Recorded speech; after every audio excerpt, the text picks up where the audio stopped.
روز سوال کړی دی وی ما یو بیان کې دا خبره اورېدلې ده چې څوک چاله قرض ورکي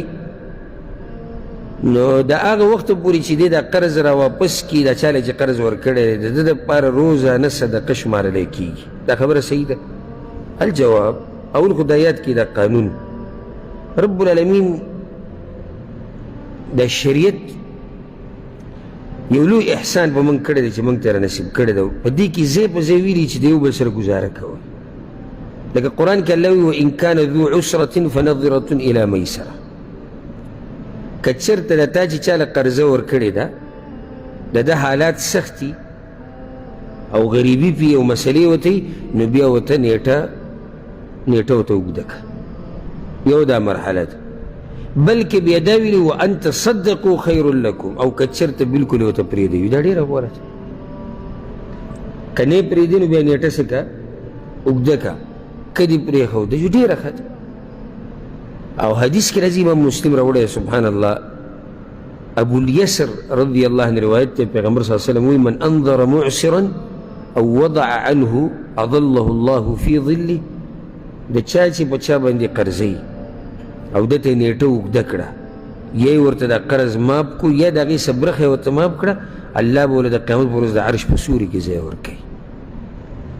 د دې مسلو نه زیات نه دی خبر لکه ورته یو سړي ته ټلیفون وکړو او د ځان نه هوښیار جوړول پکار دي اوس زه راته دا وویل خپل ځان اوس که زما په چا باندې قرض یې ما ورته ټلیفون وکړو دی زما ټلیفون نه اوچتوي نور کله اوچتوي نه اوچتوي ملاقات ته م غاړه نه ږدي زما د عقل ما سره دی زه به سوچ کوم زه به فکر کوم چې دا سړی خو ښه روغ رمټ سړی خو دی چې دا چل کې خو څه مسله ده ورته نه به یې ورسره بس غلی شي بلکې په څه طریقه ورته دا پیغام ورسوه چې هېڅ خبره نه ده کله چې درسره وشي بیا یې راکړه نه موږ به په ټلیفون بیا ښه ګوته ږدو که کار ونه شو د کور دروازې ته به ولاړو په شرمونو به یې وشرمو رور ته به ونه ووایو پلار ته به ونه ووایو خاندان به ونه خبر کړو کیدای شي جنګ جګړې ته خبره وایي یو سړی په دوکو دړاکو مشهور دی هغه جدا مسله ده خو هر سړی خو دوکې دړاکې نه کوي چې تا ته پته ولګي چې یو سړی ښه ستا ملګری او ستا ورور او ستا خپلو نن ټلیفون نه اوچتوي نن تا سره ملاقات ته غاړه نه کوي ته پوه شه که نه چې اوس یې نه رسي ځکه پیغمبر صلی الله علیه وسلم به الله پورې پناه نیوه د قرضې نه دا قرضه ګوره ډېر دروند سړی کله غلی کي د هغه چا په مخ کې چې دی د هغه نه دروني او ځکه یو شعر هم داسې دی پښتو کې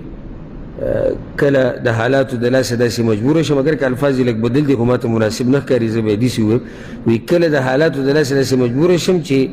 د کارغه بچي ته م شاهین ویم نو هغه به کارغه وي ته به ورته باز وایي هلته سړی کمزوری شي خو ګوره چې تا ته پته ولګي چې دا سړی زما په مخ کې کمزوری شو نو د کمزورتیا نه یې فایده ماله بلکې محسوسه کوه ته چې ته ښه عزتمند سړی ته ښه دروند سړی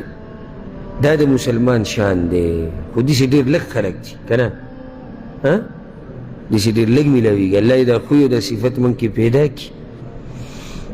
ښه پیغمبر صلی الله علیه وسلم پکې دا خبره زیاتي کړې ده چې چاله قرضه ورکړه د دې نیټې د راتلو پورې کومه نیټه چې د قرضې ده دا د ده روزانه صدقه حسابېږي روزانه صدقه حسابېږي یا قرضو کې څومره اجر دی ته مسلمان له ورکړي شریعت ولې دا دومره اجر پې ورکوي چې هلته سود ته خبره لاړه نه شي ځکه که داسې نه کېږي بیا خلک سود شروع کوي شریعت وایي نه قرض ورکړه څومره چې دې ورکړی د هغه واله او په دې ته اجر هم میلاویږي تا یو سړي له 500 روپۍ قرض ورکړه میاشت بعد به یې درکوي میاشه پورې روزانه ستا 500 روپۍ صدقه شمارېږي بلکې دې ته زیاته کوم حدیث کې دا راځي امام احمد دا راوړی دی بریده رضی الله عنه وایي پیغمبر صلی الله علیه وسلم وایي چې من انظر معسرا فله بكل يوم مثله صدقه څوک چې قرض ورکړي نیټه ورسره کېږي وخت وله ورکړي روزانه د دپاره صدقه شمارلی کېږي وي بیا یې ورځ وي من انظر معسرا فله بكل يوم مثليه صدقه. چا چې قرضداري له موقع ورکړه او نیټه وله ورکړه نو دته د صدقې د اجر دوچنده میلاویږي روزانه. لکه 500 روپۍ دي نو اجر د څومره صدقو دی؟ د زرو. وی ما ورته چې یا رسول الله تاسو یو پیر ویلي چې